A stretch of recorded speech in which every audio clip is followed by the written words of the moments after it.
Ассалаумағалейкумдер. Бүгін 26 сәуір. Апрель ғой енді. Сәуір, апрель. 26 апрель. 2026 жыл ғой.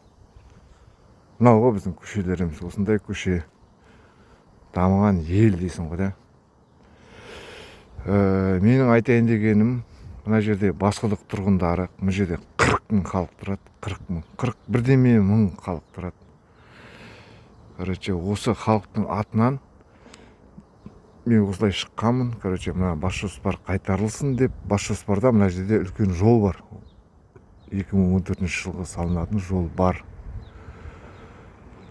Сол жол салынбай қалды, содан кейін біздер арыз жазып бастадық. 2016-тан бастап 17 жылғы арызымыз бар, 18 жылғы арызымыз бар.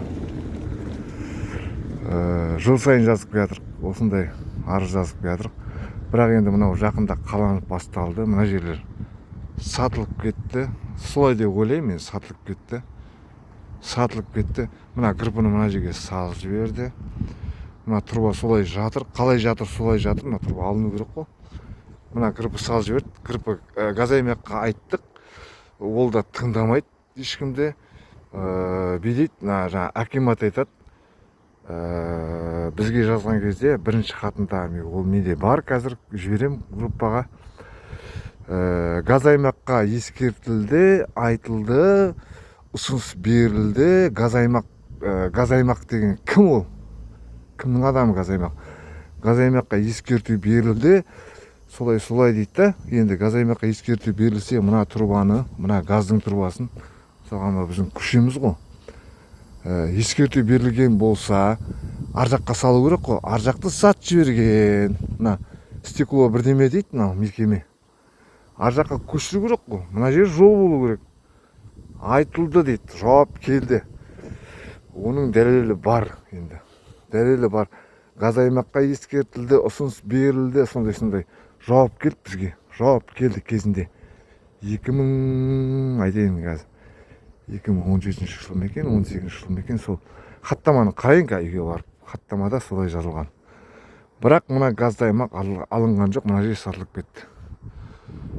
Сосын мына жердің бәрі енді полный, мынау сатылғаннан кейін уже мына жақтың бәрі сатылып кетеді ғой. Сосын мына линияны алып тастады, тұрғанның тоқтың линиясын. Біреудің көшесінде қалып қойған ғой. Тоқтың линиясын алып тастады. Бірақ осының бәрін істеген адамдар, осының бәрін енді мына халыққа қастандық ойлаған адамдар қазір менің үстімнен арыз жазып отыр қазір. Осы қастандық ойлаған адамдар халыққа, 40 мың халыққа қастандық ойлаған адам, 19 адам да, 19 адам. Списігі бар ғой енді мен.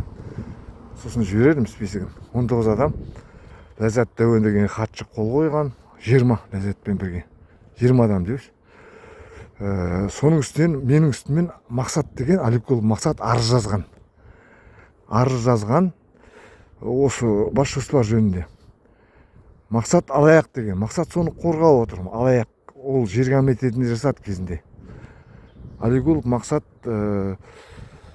сол менің үстімнен арыз жазған. Маған қазір 778.500 теңге штраф салып отыр. Осы жолды айтқан үшін. Мына жолды мен айтуым керек қой. Мен айтпасам, басқа айтпаса 40 мың халықтың атынан шығып отырмын ғой мен. 40 мың, 41 мың ғой, 41 асып кетті уже. 40 мың халықтың болашағын ойлап отырмын. Бұл жерде біздің алаңымыз болу керек. Ағаштар өсу керек мына жерде. Ағаштар өсіп тұру керек. Тротуар ана жолдың аржағына шығу керек. Оның бәрі картада тұр, бас жоспарда. Сол бас жоспарды ауыстырды деп айтқан үшін маған штраф салып отыр. Сонда әділ сот қайда қалды? Не болды? Не мақсатта осындай істеп отыр?